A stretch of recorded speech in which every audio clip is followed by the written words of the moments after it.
Ngayong araw na po ay daraos ang winner-take-all Game 3 sa pagitan ng University of East Junior Warriors at University of Santo Tomas Tiger Cubs para sa prestiyosong high school basketball title. Yan ang ulat ni teammate Rafael Bandariel. Magkakaalaman na ngayong araw kung alin sa UE Junior Warriors o UST Tiger Cubs ang maghahari sa UAAP Season 87 High School Basketball Tournament. Target ng UE na masungkit ang kanilang unang titulo sa high school ranks sa loob ng 39 na taon. Habang ang UST naman, balak din wasakin ang kanilang 23-year championship drought sa liga.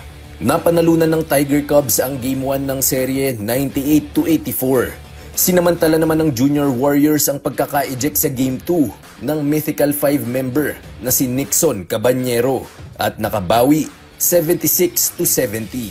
Sa kasamaang palad, hindi pa rin makapaglalaro si Cabanyero sa do-or-die Game 3 bilang penalty ng nasabing ejection.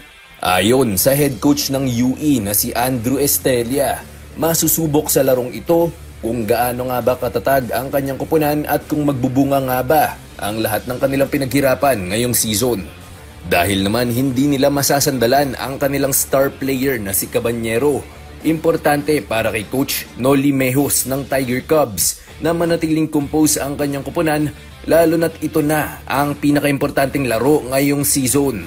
Magbabakbakan ang dalawang koponan para sa titulo ngayong araw, ganap na alas 10 ng umaga sa Phil Oil Eco Oil Arena sa lungsod ng San Juan. Rafael Bandairel para sa Pambansang TV sa Bagong Pilipinas.